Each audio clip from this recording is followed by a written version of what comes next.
Hello everybody, welcome back to Throttle Grotto. Today I've made a lot of progress on the 928 project off camera, so I'm going to catch you guys up all the things I've done, and you guys can check out where it's at so far.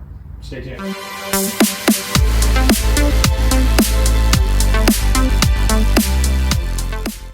Everybody, so I had a chunk of time off work and I used a lot of that time productively to get stuff done on the house, which I'm not going to show you, and a lot of stuff done on the 928 while the guy I'm waiting to help me with the wiring of the Rabbit is on vacation. So I was like, well, I'm just going to compress all my time and try to get as much done on this car as I can, and that's where I'm at. So let me grab you guys. I'm going to walk you around the car, show you kind of what's been done so far, and I got to take some masking off and stuff like that too. One of the first things I've done, it's just sitting here on the garage floor right now, but I just went through and resprayed the brake booster. While I had it out, I was able to sand everything down and just spray it with some satin paint. It's not how it's supposed to look, but now it's painted and rust free, so that's good. Huge thanks to Epitome Auto Design, who knocked this fender out literally in a day. Got it all up in primer for me. I was hoping it would take a little bit longer because it's nice to have it stored somewhere else. I was able to do some more painting today. I got the mirror caps painted, the fuel door, the headlight cover bucket things, and then these are the pieces that actually flip the headlights up and down. So I got those painted. So that's good progress. And this let me pull off all this masking that I've got here and I'll show you where everything's at. All right, so here it is unmasked. And I'll explain why I did some of the things I did. But interior of the hatch area is now painted. And it's a little dirty in here, but I was able to paint up the battery box area and get that freshened up.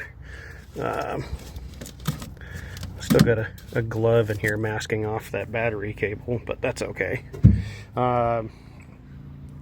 So there's some stuff in here that's still going to be silver. Like you can see that area behind the B-pillar is still going to be silver. I don't really want to strip the whole interior of this car out to do a complete color change. Some of you will say it's not correct, and yes, it's not factory correct. But I'm also doing this at home in my driveway and my garage, and I'm limited on time, money, and space to take this car apart. So I also didn't take these foam panels out. These are glued in, and they've been here for like 40 some years. And I wanted no part of trying to take them apart in one piece because I figured they were going to be expensive to replace. So I painted around them. This piece already had some of the foam torn away, so I just masked off where that foam would be. I might try to patch a piece of foam in there or something to support the inner panel. Yes, I actually did pull these off to paint them. I did paint underneath these and mask all that off, so that's good. This is the little piece that goes up here. So that'll get painted later when I paint the exterior of the car so it can get clear coated and all that. This little cover goes over this wiring bundle up here, so I painted that. May not last. And then I painted out here underneath where the bumper and the taillights would be, and swapped out this bumper bracket while I had this all off of the car.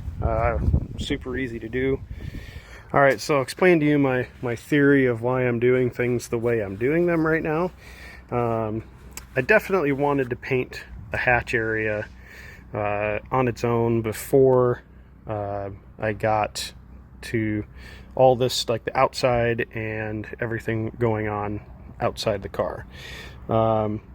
but in order to paint the hatch area, I had to pull out the interior panels, and I figured the best way to get a decent layer of paint in this groove and everything else without having it done at the paint booth was to do it here at home. So while I had the rear of the interior out, I was able to get all this masked off, paint all this, and then when I take it to the body shop, yes, I'm going to actually paint this car at the body shop. I'll be able to mask off the underside here, and all this will be like painted with the outside of the car at the same time, blended in nicely, and there'll be some clear in there and everything else. So, but I wanted to get a nice base of paint in there so that when I'm doing body work out here, it just seemed to make more sense, and it seemed to be a smart way to do it. It's kind of like when you paint the jambs, which I still need to do at home. So like these areas here will be painted when I paint the outside of the car, because I can just mask off behind the window, and that makes that super easy. Even with the interior panel in place, I can just slip a little piece of cardboard in here between the inner panel, this little foam or this vinyl piece, and then mask off of that. Yeah, and then I'll paint the jambs, because the jambs are going to take a lot of work to get prepped. They haven't been prepped at all, so I'm going to do that here at home. So that's like another whole weekend project to get probably one jam prepped and in color. And then the insides of the doors have to be done, so that looks correct. With the inside of the hatch here, I can prep and spray this at home, and this can be done. Oof, that looks terrible. I don't know who put that window in, but it looks really bad. But I can spray and prep the inside of the hatch at home so that I'm minimizing my time at the body shop getting stuff done.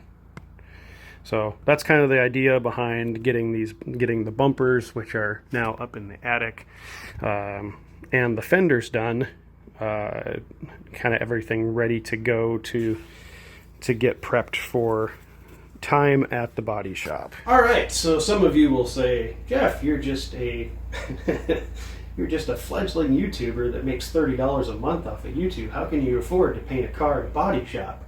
And the answer is I can't. Fortunately, my day job, although it keeps me fairly busy, it pays me enough money to live and have a little bit of project money on the side, which is good. But I can't afford to actually pay for a full paint job done at a body shop.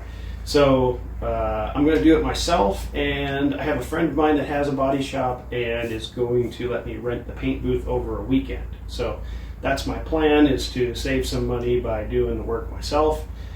So the end result may not be as good as if I had just dropped it off at a body shop and let the professionals do the job start to finish, but I'm trying to do the best job that I can with the limited space and materials and products that I have available to me. So hopefully that helps you guys get some courage to take on your own projects and do this stuff in your own garage at home, which is kind of the whole point of this channel, is doing stuff at home as much as you possibly can. So I've still got a lot of cleanup to do, and I just wanted to give you guys an update and show you guys what's going on with the 928. I've got some more things coming today to put on the car, and I'll catch you guys up with that later. Pretty soon I'll probably start with the engine and get you guys caught up to speed on what's going on with the engine, because the engine being out was the whole catalyst behind the color change on the car. So but that's a story for next week's video. So until then, get out there and work on something.